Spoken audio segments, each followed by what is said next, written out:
What's going on, everybody? It's Brad from Pricier. I do know I look rough today. I've been in the shop making knives, so it's not necessarily the cleanest thing, but did want to come on and we did want to show you some of the process that we do or that we go through when making our handmade blades. So hope you enjoy the video. Let's get started. Alright guys, so the first thing we usually start with is we put our shape on a steel bar, depending on what steel we're using. We utilize a stencil. We trace that stencil onto a shape, and then we have to grind that shape out of the steel bar. Right now you'll see we're going back and forth between the wheel and the belt. It's just based on what we're doing, whether we're trying to eat through metal or whether we're trying to smooth out some edges. This model right here is our Raven. This did start from a solid piece of EDC RV2. This also is the part that takes the longest. Having to sit here and just slowly shape and shape and shape. There are a lot of different people who do things a lot of different ways as far as how they make their knives. This is just how we do ours.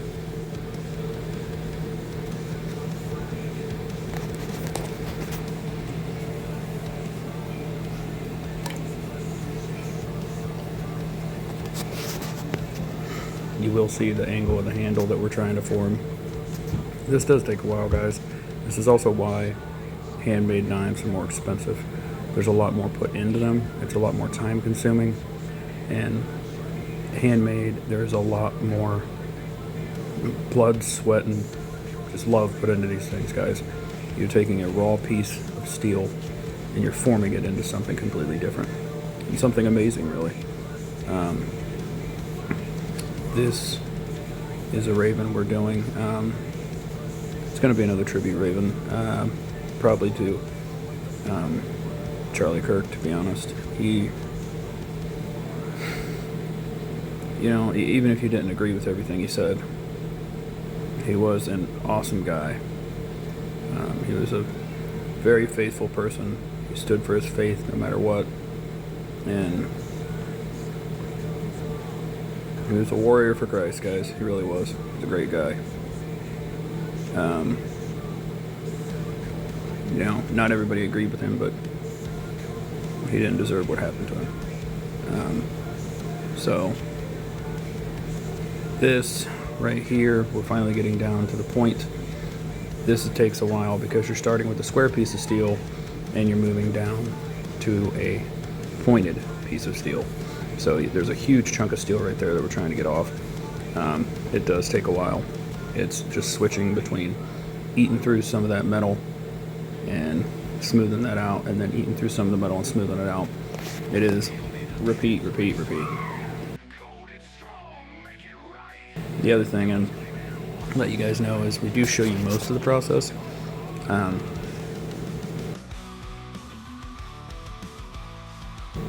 We do show you that cutting out the handles and getting them to the right size, but I had a little trouble showing you the actual shaping of the handles because I didn't have anything that would get to the height and hold the camera. So right here, the shape is pretty much done.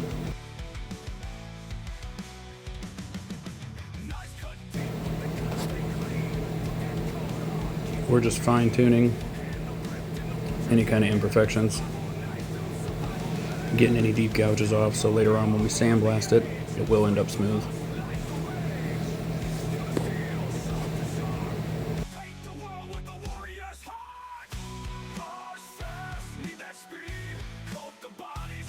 Alright, so now we gotta use the Dremel to keep going on the finger group we made.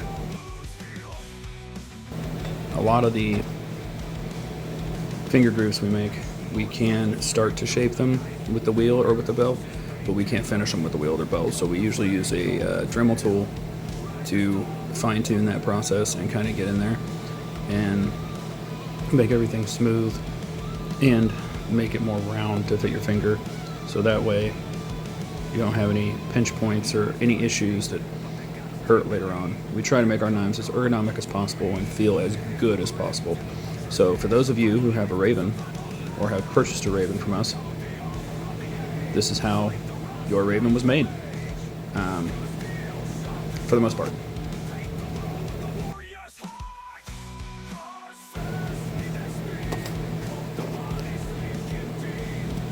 You can see on the bench there all the leftover metal that was ground off. It's quite a bit of metal to get through, guys. And you can see by the bench and by my hands while dremeling, it's definitely not a clean process. So we do what we can to make the process as easy as we can. What I do like to do, as you're seeing right now, as you see me doing the Dremel on the edges, it's just a quick pass on the edges to get any of the lines that are made from the sander or the belt sander. That way they come out a little bit smoother and nicer in the finished product after sandblasting.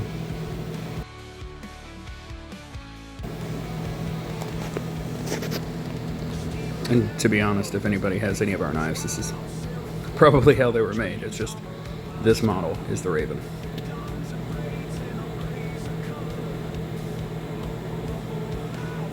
As you can tell, the edges, after polished, a lot nicer. Alright, now we're starting the bevels, guys. So, bevels are the most important part. They don't take the longest, but they still do take a while. You gotta go as smooth as you can, one side to another. What I will do is I'll try to get an angle or a decent angle on one side, and then I'll switch to the other side so I can match the angle and then tie them up.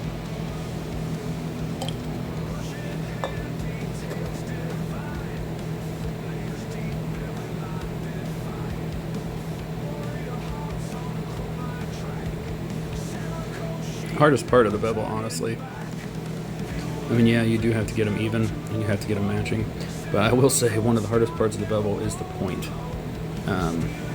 Getting that point nice on each side is not the easiest part, but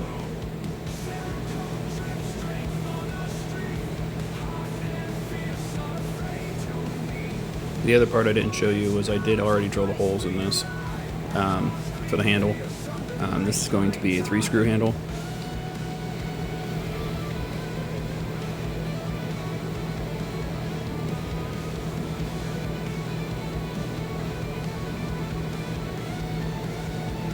As you can see, it's just repeated process, guys, over and over again.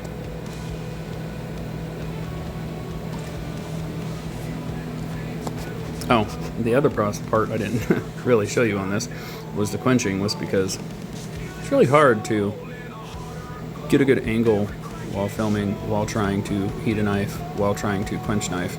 So I do need to possibly later on invest in a tripod so I can show you some of this stuff, but until that time comes, I'm doing what I can. As you can see, we're constantly looking down on the blade, make sure everything's even, make sure the edge is even.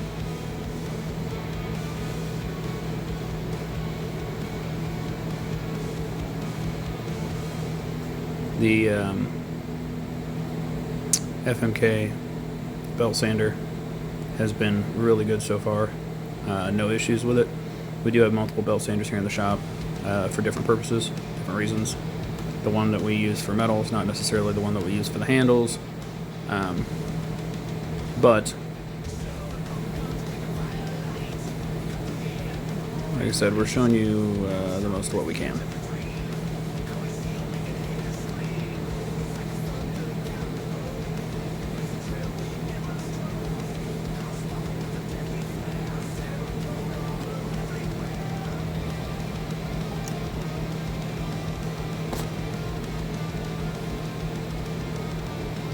Again, grinding, constantly checking the edge, making sure the edge is straight. There are certain areas while I was doing this that some were narrower than others, so I took my time on other edges first, other parts of the edge first, I should say, making sure that everything was good.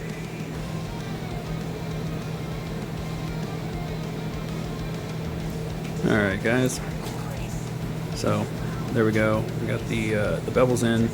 We didn't finish. I don't ever put an edge on it yet. I will harden it and then do the edge later on.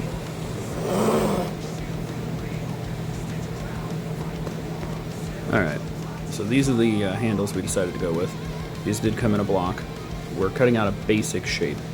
I did speed this up, which is why it doesn't look like the saw's moving. But we are cutting out the basic shape. It doesn't have to be perfect because we will shape it later on with the sander as well. But right now we're cutting out the basic shape, and this is African wedgewood.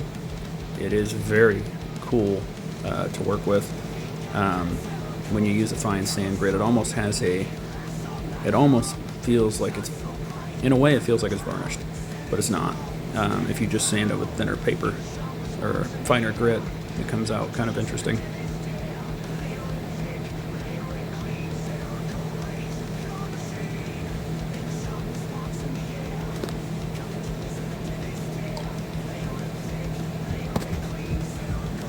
Alright guys, shaping the second handle. I do like the guard on this saw that we got. It is nice, keeps your fingers out of the way. Did have an incident a while back where the saw blade decided to try to chew through my fingernail. Was not a pleasant experience. So I do like the fact that this has a very big guard on it. Keeps your fingers and hands away from any moving parts. Also, you can tilt the table if you want to do any kind of edge or angled cuts. Okay, so this is our other sander we have here. It's our 4x36 belt sander.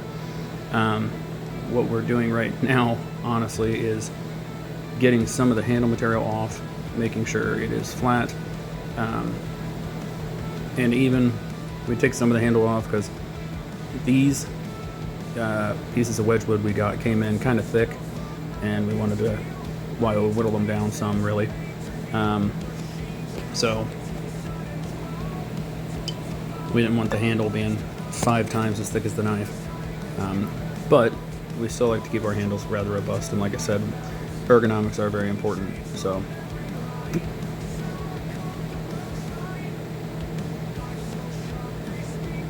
remember guys, the other thing I said I didn't show you was the contouring and shaping per se. I didn't really get a chance to do that because I didn't really have a tripod. Alright guys, so these are the handles.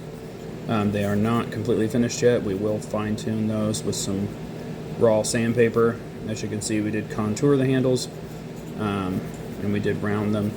Again, these are not fully completed. We will finish these with some fine sandpaper, hand sand, just to smooth out any of those edges. So as you can see, they are contoured. You do have your holes for your screws. The screws haven't been counterholed yet, or counterbored yet, in here. So that is another process we have to do, but they have been contoured. Everything is smooth, nothing sharp. But like I said, we will go through over here with hand sandpaper and just smooth out any other rough edges that we may have, or any lines that we may have, or anything like that. And then they should be good for the blade after that. Melt, armor strong under my belt, gleaming shades on every line, sour coat the world.